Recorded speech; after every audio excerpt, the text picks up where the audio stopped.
Welcome to this journey through one of the most disturbing industrial murders in American history. Tell us where you're watching from now, because this story will haunt you in a way few other accounts can. We're about to delve into a mystery that transformed a thriving timber town into a place of unspeakable horror, where one man's calculated cruelty defied all moral boundaries and left a legacy so dark that entire communities chose to bury his name beneath layers of silence and shame. It was the year 1899. The 19th century was drawing to a close, and America stood on the precipice of industrial transformation. The Spanish-American War had just ended.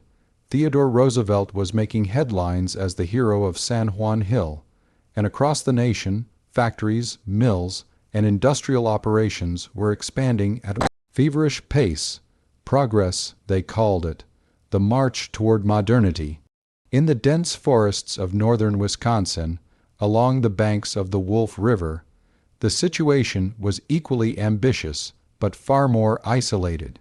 Here, where ancient pine forests stretched toward the horizon like a green ocean, the timber industry ruled with absolute authority. Sawmills dotted the riverbanks, their massive circular blades screaming through virgin timber, transforming centuries, old trees into lumber that would build America's growing cities. But in one particular mill, hidden among the shadows of those towering pines, something far more sinister than industrial progress was taking place. The Wolf River region of Wisconsin in the late 1800s was a place where nature still held dominion over humanity. Dense forests stretched for miles in every direction, broken only by the occasional logging camp or mill town that clung to existence along the waterways. These were rough places, populated by rough men, lumberjacks, mill workers, drifters seeking wages in an unforgiving landscape where survival itself was a daily accomplishment. The winter of 1898 had been particularly brutal. Temperatures plummeted to 30 below zero, and snow accumulated in drifts that buried entire cabins. The Wolf River froze solid, its surface a highway of ice that facilitated the movement of enormous logs from the cutting sites to the sawmills downstream. When spring finally arrived in late April of 1899, it came with a violence that matched the winter's severity. Ice jams created temporary dams that burst without warning, sending walls of water and timber downstream in devastating floods. The Blackwood Mill stood on the eastern bank of the Wolf River, approximately 3 miles north of the town of Langlade. It was one of the larger operations in the region, employing between 40 and 50 men depending on the season. The mill itself was an imposing structure, a massive wooden building that stretched nearly 200 feet in length, its walls constructed from thick pine planks weathered to a silvery gray. The roof peaked high above, allowing space for the enormous belt-driven mechanisms that powered the saws. At the heart of the operation sat the main blade, a circular saw nearly 8 feet in diameter, its steel teeth capable of ripping through logs 3 feet thick. The blade spun at tremendous speed, driven by a complex system of leather belts connected to a steam engine housed in an adjacent building. The sound it made was deafening, a high-pitched shriek that could be heard for miles when the wind was right. Workers communicated through hand signals, their voices lost beneath the mechanical screaming. The mill operated from dawn until well past dark during the peak season. Inside, the air was thick with sawdust that hung suspended in shafts of light penetrating through high windows. The floor was perpetually covered in a layer of wood chips and sawdust that muffled footsteps but made every surface dangerously slippery. The smell was overwhelming fresh, cut pine mixed with machine oil, coal smoke, and the acrid scent of friction, heated metal. Henrik Andersen owned and operated the Blackwood Mill. He was 43 3 years old in the spring of 1899, a man whose physical presence commanded attention and inspired an instinctive wariness in those who met him. Standing well over 6 feet tall, with shoulders that seemed almost unnaturally broad, Andersen possessed the kind of strength that came from decades of physical labor. His hands were massive, scarred, and calloused, capable of gripping a cant hook with crushing force or guiding a log into the blade with precise control. But it was his face that people remembered most. Andersen's features were angular and sharp, with deep, set eyes that seemed to absorb light rather than reflect it. His gaze was unsettling, a cold, evaluating stare that made men feel as though they were being measured for some unknown purpose. He rarely smiled, and when he did, it never reached those dark eyes. He had emigrated from Norway in 1876, arriving in America with nothing but the clothes on his back and an intimate knowledge of timber work acquired in the forests of Scandinavia. For 15 years, he worked in various lumber camps across Minnesota and Wisconsin, saving every penny with single-minded determination. In 1891, he purchased the Blackwood Mill from a widow whose husband had died in a log jam accident. Under Andersen's management, the mill became profitable, but also earned a reputation for being a harsh place to work. The turnover rate was extraordinary. Men would arrive seeking employment, work for a few weeks or months, then disappear, sometimes with their wages, sometimes without. This was not entirely unusual in the timber industry, where transient labor was the norm and men frequently moved between camps seeking better conditions or higher pay. But at the Blackwood Mill, the turnover seemed excessive even by logging standards. There was something else, too. Something harder to define but impossible to ignore once you noticed it. Workers who stayed at the mill for any length of time developed a haunted look. They became jumpy, nervous, constantly glancing over their shoulders. They spoke in hushed voices about accidents, far too many accidents for a mill of that size. A man would lose fingers to the saw. Another would be crushed when a log shifted unexpectedly. Still another would suffer burns from steam equipment. These incidents were common enough in industrial operations, but at Blackwood Mill they occurred with disturbing frequency. And then there were the disappearances. The first official concern was raised in early May of 1899 by a woman named Margaret Olson. She arrived at the office of Sheriff Thomas Crawford in Langlade, a small woman in her mid-20s with sun, weathered skin, and worried eyes.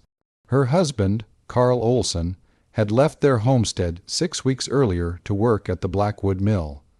He had promised to return after 2 months with enough wages to buy seed for planting. She had received one letter, dated 3 weeks prior, in which Carl mentioned that the work was hard, but the pay was fair. Then nothing. Margaret wasn't merely worried about her husband's safety. She was worried about something he had written in that letter, a few lines near the end that she couldn't dismiss from her mind. The boss here is not right. Something about him makes my skin crawl. Men don't leave this place, they vanish. I'm keeping my head down and my mouth shut until I can collect my wages and get clear. Sheriff Crawford was a practical man in his 50s who had seen enough of human nature during his 23 years in law enforcement to take Margaret Olson's concerns seriously. However, missing workers in the timber industry were tragically common. Men drowned in rivers, were killed in avalanches of logs, succumbed to hypothermia in the woods, or simply decided to move on without informing anyone. Still, something about Mrs. Olson's worry touched him, and he promised to make inquiries. 3 days later, Crawford rode out to the Blackwood Mill with his deputy, a young man named Samuel Pritchard. It was a gray afternoon, threatening rain, and the forest seemed to press in around them as they followed the rough track that served as a road to the mill. They could hear the saw long before they could see the building, that distinctive, penetrating shriek that set teeth on edge. Henrik Andersen met them in the mill yard, wiping his hands on a rag darkened with oil and sawdust. He was cordial but not warm.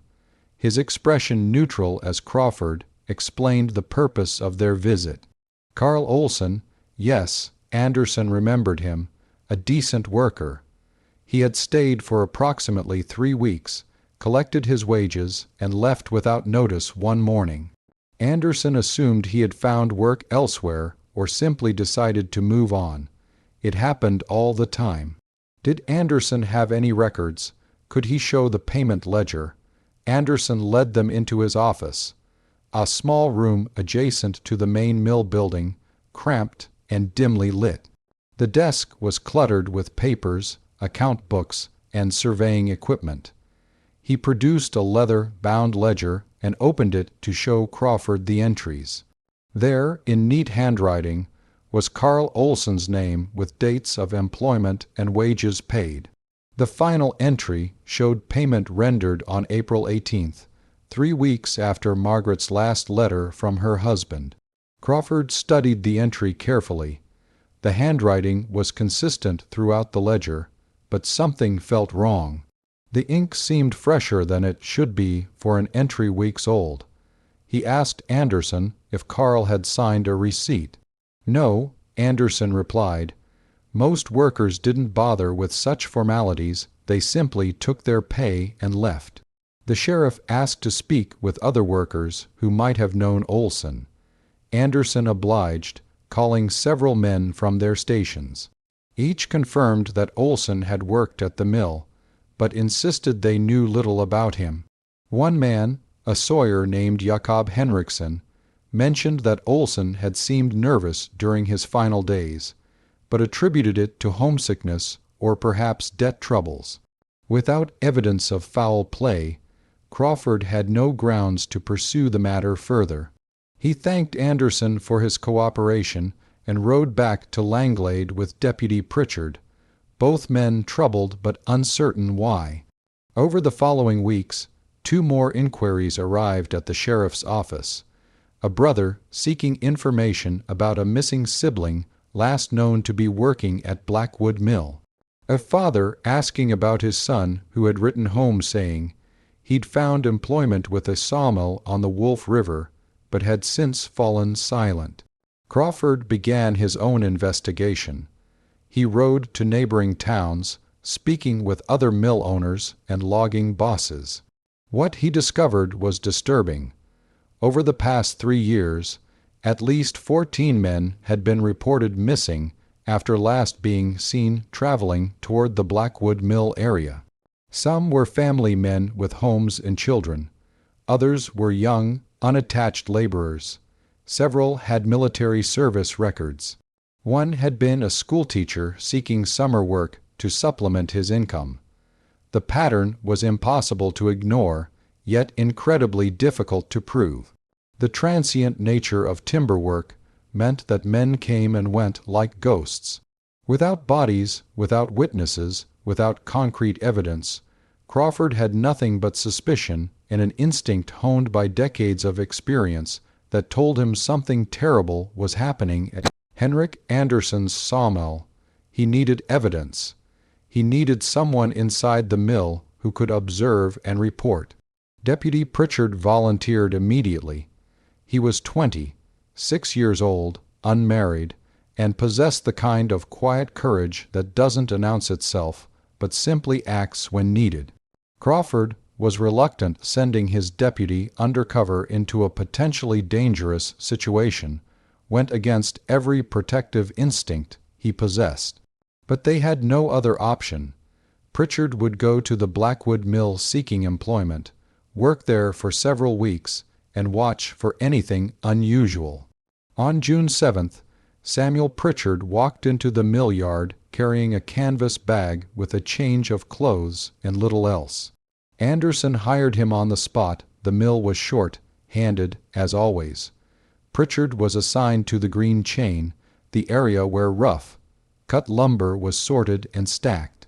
It was brutal work, 12 hours a day in conditions that were simultaneously freezing and sweltering depending on your proximity to the steam equipment. For the first week, Pritchard saw nothing overtly suspicious. The mill operated as expected, dangerous, exhausting, but seemingly legitimate. The workers were a mixed group, some Scandinavian immigrants, others American, born, all desperate for wages.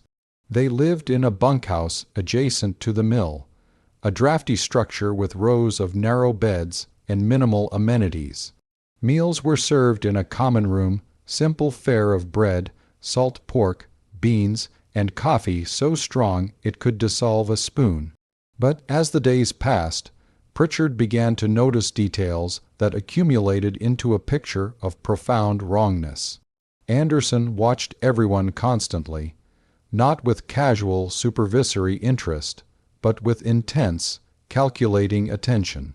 His eyes tracked individual workers throughout their shifts, noting who was strong, who was weak, who complained, who kept silent. He seemed to pay particular attention to those who were isolated, men without family connections, newcomers to the area, those who spoke little English. There were rooms in the mill that remained locked. When Pritchard asked about them, he was told they contained maintenance equipment or spare parts. But at night, long after the saw had gone silent and most workers had collapsed into exhausted sleep, he heard sounds coming from those locked areas. Scraping, the occasional muffled thud, once something that might have been a cry quickly cut off. The accidents were another concerning pattern. In Pritchard's second week, a man named Gustav Lindstrom caught his hand in a belt drive mechanism. The injury was severe. 2 fingers were crushed beyond saving. Andersen himself treated the wound with surprising medical skill, wrapping the damaged hand tightly and giving Lindstrom a bottle of whiskey for the pain. 2 days later, Lindstrom was gone. Andersen claimed the man had left to seek proper medical treatment in a larger town. Perhaps, but why hadn't anyone seen him leave? And why was his personal bag still hanging by his bunk? Pritchard began counting workers each evening. The number fluctuated, but the pattern was consistent. Men arrived, worked for varying lengths of time, then vanished. New workers were hired to replace them. The cycle continued endlessly. On the night of June 23rd, Pritchard couldn't sleep. The bunkhouse was stifling, and the sounds of 40 men snoring and shifting in their beds created a cacophony that made rest impossible. He rose quietly and stepped outside, intending to walk to the river for fresh air. The mill loomed against the night sky, a dark silhouette, barely distinguishable from the forest behind it. Pritchard was about to turn toward the river when he noticed a light moving inside the mill building. A lantern, its glow visible through the high windows. Someone was working at an hour when the mill should have been completely shut down. Every instinct told him to return to the bunkhouse. Instead, Pritchard moved toward the mill with the careful steps of someone trained in law enforcement. The main door was unlocked. He eased it open just enough to slip inside. The interior was cavernous and eerily quiet without the screaming of the saw. Moonlight filtered through the windows, creating geometric patterns on the sawdust-covered floor. The smell was the same as always: pine, oil, and metal, but underneath it, something else. Something organic and wrong. The lantern light was coming from the far end of the building, near the main saw. Pritchard moved between stacks of lumber, using the shadows as cover. As he drew closer, he could hear sounds. Scraping, the clink of metal tools, heavy breathing. He reached a position behind a stack of planks, approximately 30 feet from the saw platform, and carefully peered around the edge. Henrik Andersen was there, working alone, but it wasn't lumber he was feeding into the blade. What Pritchard witnessed in those next few minutes would haunt him for the remainder of his life. Andersen had dragged something wrapped in canvas onto the saw platform. Even from a distance, even in the uncertain light of the single lantern, the shape was unmistakably human. The mill owner worked with practiced efficiency, unwrapping the canvas to reveal the body of a man, fully clothed, limp, clearly deceased. Pritchard recognized him, Jakob Henriksen, the sawyer who had spoken about Carl Olsen.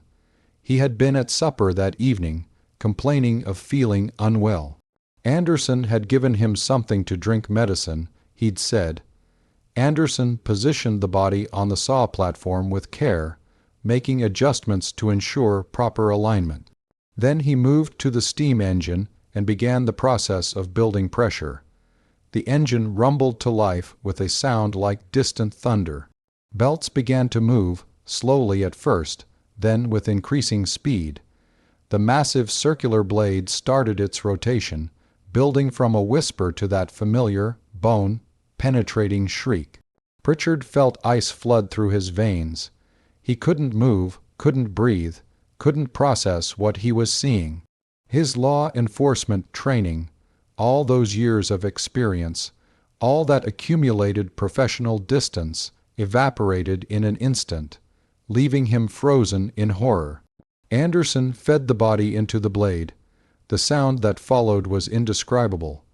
A wet, crunching, grinding cacophony that somehow remained audible beneath the saw's mechanical screaming. The blade cut through flesh and bone with the same efficiency it cut through pine logs. Blood sprayed across the platform and the surrounding floor, mixing with the ever-present sawdust to create a terrible paste. Fragments of bone flew outward, some landing near where Pritchard crouched hidden. The process took less than 2 minutes. When it was complete, nothing recognizable remained of Jakob Henriksen. His remains reduced to pieces no larger than sawdust and bone fragments, were scattered across the mill floor and platform. Andersen shut down the blade, waiting for it to spin to a halt.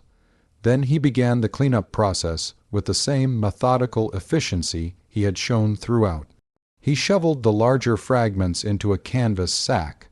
The blood-soaked sawdust he swept toward a grate in the floor that led to a drainage channel running beneath the mill toward the river.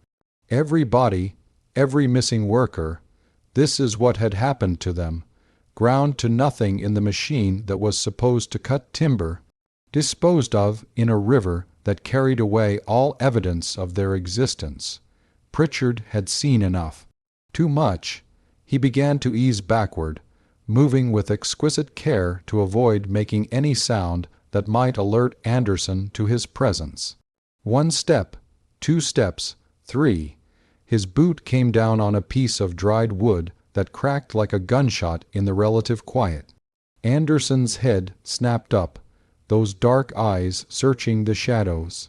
For one suspended moment, the two men stared at each other across the length of the mill, hunter and witness, murderer and lawman, separated by 30 feet and an unbridgeable moral chasm. Pritchard ran.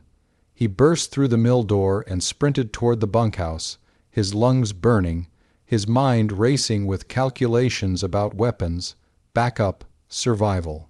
Behind him, he heard Andersen's heavy footsteps emerging from the mill. The man was fast despite his size, and he knew this terrain with absolute familiarity. Pritchard didn't head for the bunkhouse waking 40 sleeping men would take too much time. Instead, he veered toward the forest, hoping the darkness and his knowledge of police evasion tactics would give him an advantage. He crashed through underbrush, branches tearing at his clothes and face. The forest was dense and disorienting, every tree identical in the darkness. Andersen pursued with terrifying focus. Pritchard could hear him moving through the forest, not crashing through blindly, but tracking with purpose. The deputy changed direction 3 times, hoping to confuse his pursuer, hoping to circle back toward the road that led to Langlade.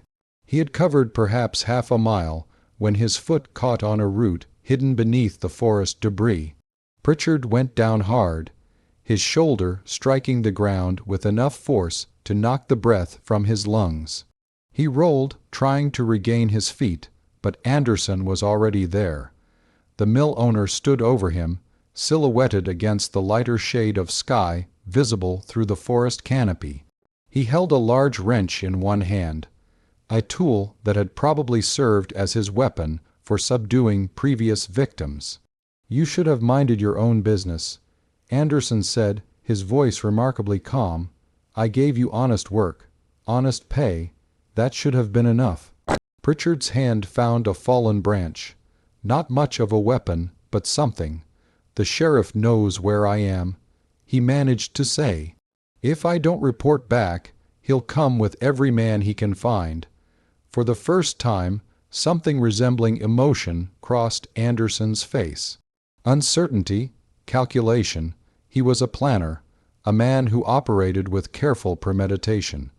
An uncontrolled variable like a deputy sheriff changed everything. That moment of hesitation saved Pritchard's life.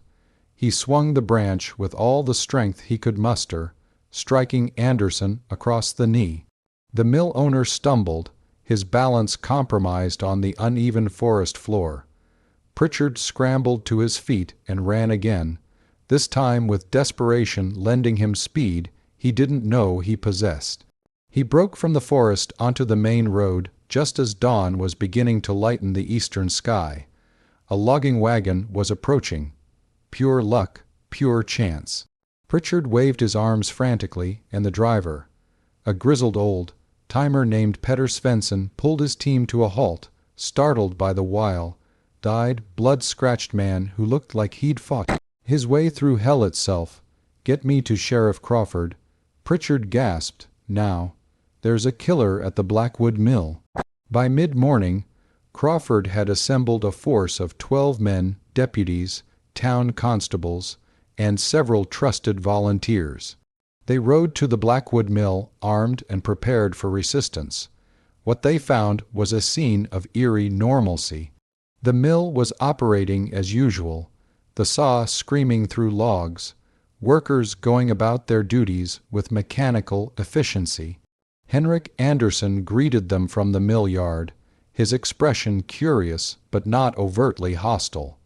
Crawford arrested him immediately. Andersen didn't resist. He simply looked at the sheriff with those cold, dark eyes and asked what charges were being filed. "Murder," Crawford replied. "Multiple murders over multiple years.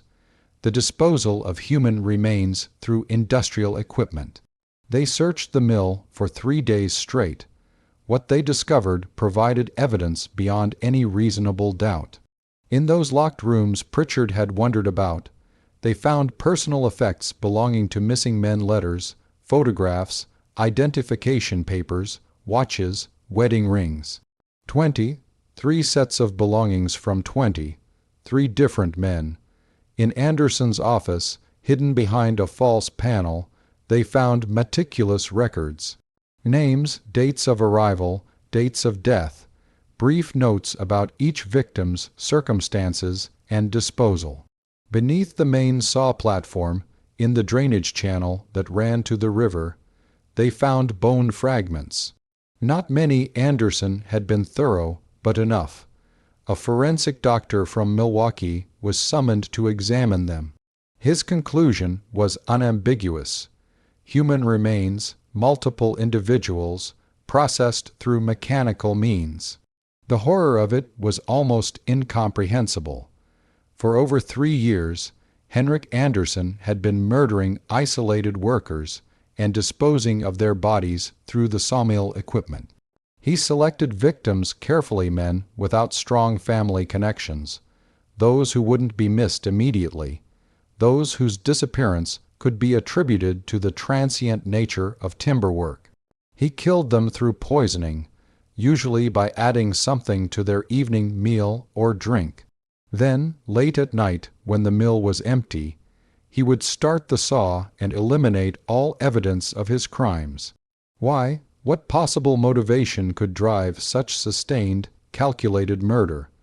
The answer, when it emerged during his trial, was chilling in its banality. Money. Henrik Andersen had been stealing his victims' wages.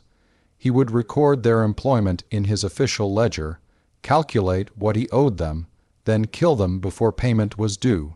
The money he saved, hundreds of dollars over 3 years, went toward expansion of the mill and personal enrichment. He also kept whatever valuables his victims possessed, later selling items that couldn't be easily traced. He had killed 23 men for money, not passion, not madness, not even ideological hatred, simple, cold, blooded greed. The trial of Henrik Andersen began on September 12, 1899, in the Circuit Court of Langlade County. The courthouse was packed beyond capacity, with people lining the walls and spilling out into the hallway. News of the Sawmill killer had spread across Wisconsin and beyond, captivating public attention with its unique horror. The prosecution was led by District Attorney Martin Gunderson, a methodical lawyer who built his case piece by piece like assembling a machine. He called Deputy Pritchard to the stand first. Pritchard's testimony took an entire day. He described what he had witnessed in the mill that night in precise, devastating detail. The defense attorney, a young man named Charles Whitmore, who had been assigned to represent Andersen by the court, could offer no effective cross-examination. The deputy's account was simply too credible, too consistent, too horrifying to dismiss. Margaret Olson testified about her missing husband, Carl, and the letter that had first raised concerns. Others followed family members of the disappeared, fellow workers who had noticed troubling patterns, mill owners from nearby operations who described Andersen's reputation. The physical evidence was damning. The personal effects found in the locked rooms were identified by grieving relatives. The ledger with its 23 names was entered into evidence. The bone fragments, though not identifiable to specific individuals with the forensic technology available in 1899, were confirmed as human by medical experts. Sheriff Crawford testified about the investigation and arrest. The forensic doctor from Milwaukee explained his findings in technical terms that made the horror clinical but no less real. Through it all, Henrik Andersen sat at the defense table, silent and impassive. He showed no emotion, no remorse, no anger. His face might have been carved from wood, as expressionless as the logs he once fed through his saw. The defense attempted to argue for insanity. What sane man could commit such acts? But the prosecution countered effectively that every aspect of Andersen's behavior demonstrated rational planning and execution. He selected victims carefully. He maintained detailed records. He timed his actions to avoid detection. He created a cover story for each disappearance. These were not the actions of a madman, but of a predator who understood exactly what he was doing and why. After 4 days of testimony, the case went to the jury. They deliberated for less than 3 hours. When they returned, the foreman, a farmer named William Holcomb, stood and announced the verdict: guilty on all 23 counts of first-degree murder. The sentencing hearing took place 2 days later. Judge Edward Morrison addressed the courtroom with barely controlled emotion. He spoke of the depravity of Andersen's actions, the betrayal of men who had trusted him as an employer, the evil of reducing human beings to sawdust and bone fragments as though they were nothing more than timber. He described the verdict as the only possible conclusion that a civilized society could reach when faced with such monstrosity.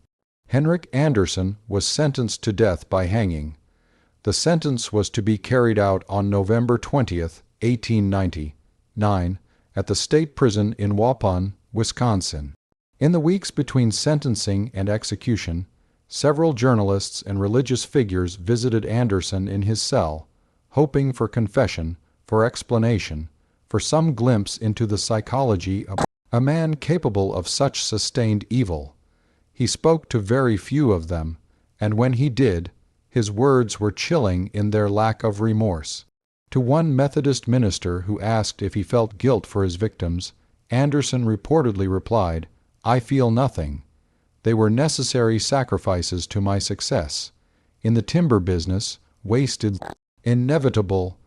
A reporter from the Milwaukee Journal asked if he had any message for the families of those he killed. Andersen's answer was captured in the newspaper. They should have taught their men to be more cautious about who they work for. There was no humanity in him, no recognition of the suffering he had caused. He remained, until the end, a calculating machine in human form. November 20th dawned cold and clear. At 6:40, 7 in the morning, Henrik Andersen was led from his cell to the gallows constructed in the prison courtyard. Witnesses included Sheriff Crawford, Deputy Pritchard, representatives from victims' families, and various officials. The prison chaplain offered prayers. Andersen refused them. When asked if he had any final words, he said simply, "Make it quick." The hangman, an experienced professional, brought in from Chicago, obliged. The trapdoor opened at precisely 7 o'clock. Henrik Andersen fell through, the rope snapped taut, and his neck broke with a sound like a branch snapping. Death was instantaneous. His body hung for the required 30 minutes to confirm death, then was cut down and buried in an unmarked grave in the prison cemetery. No family claimed him, no memorial service was held. His name was struck from official records whenever possible. The Blackwood Mill was demolished 6 months later, burned to the ground by citizens who wanted no physical reminder of what had taken place there. The story of Henrik Andersen remains a disturbing reminder that evil often wears the most ordinary faces and operates within the most mundane circumstances. A sawmill was simply a workplace, a place where men earned wages to support their families. Andersen transformed it into an abattoir, a killing ground where human life was valued less than timber. But questions remain, haunting questions that resist easy answers. How many other victims might there have been before he purchased the Blackwood Mill? His killing methodology showed a disturbing sophistication that suggested experience. Had he refined these techniques elsewhere, in other mills, other operations? The records found in his office began 3 years before his arrest, but his cold efficiency implied a longer history of violence. And what of the workers who survived their time at the mill? Many testified that they had noticed troubling signs, but convinced themselves they were imagining things, or that the missing men had simply moved on. The guilt of survival, the guilt of not speaking up, haunted several of them for the rest of their lives. Samuel Pritchard, despite his heroism, struggled with nightmares about what he had witnessed. He left law enforcement 2 years after the trial and moved to Montana, seeking distance from the memories. To this day, the site where the Blackwood Mill once stood remains undeveloped. Local people refer to it as Andersen's ground, though younger generations often don't know the reference's origin. The forest has reclaimed the space where the building once stood, and the Wolf River continues to flow past the location, its waters having carried away the evidence of 23 murders over a century ago. Some claim that on certain nights, particularly in autumn when the air is cold and still, you can hear the sound of a saw blade screaming through the forest, a mechanical shriek that has no earthly source. Local people dismiss this as wind through the pines, the creaking of old trees, the collective imagination of a community that knows its own dark history. But others aren't so certain. There are reports, occasional, sporadic, but persistent, of people walking the old logging trails near the former mill site who experience sudden, overwhelming sensations of dread, of feeling watched, of hearing footsteps that stop when they stop and continue when they move, of seeing a tall figure standing motionless among the trees at dawn or dusk, a figure that vanishes when approached. The Wolf River continues to flow, as it has for millennia, carrying water and dissolved minerals and organic matter toward Lake Michigan. But some say it carries something else as well, the accumulated horror of what Henrik Andersen did in that mill, an echo of evil that has seeped into the landscape itself and refuses to be washed away. If this journey through one of history's most calculated and disturbing murder cases resonated with you, if you find yourself pondering the depths of human depravity and the thin line that separates civilization from barbarity, then consider subscribing to this channel. There are many more stories waiting to be told, mysteries buried in time that deserve to be examined and remembered. Leave a like if this account provoked reflections that go beyond mere entertainment, and comment sharing your own thoughts on how we memorialize evil and honor those who were lost to it. How do we carry these stories forward? How do we ensure that victims like Carl Olsen, Jakob Henriksen, and 21 others whose names deserve to be remembered are not lost to history simply because their deaths were too horrible to contemplate? These are questions without easy answers, but they are questions worth asking. Until next time, may the darkness illuminate rather than consume.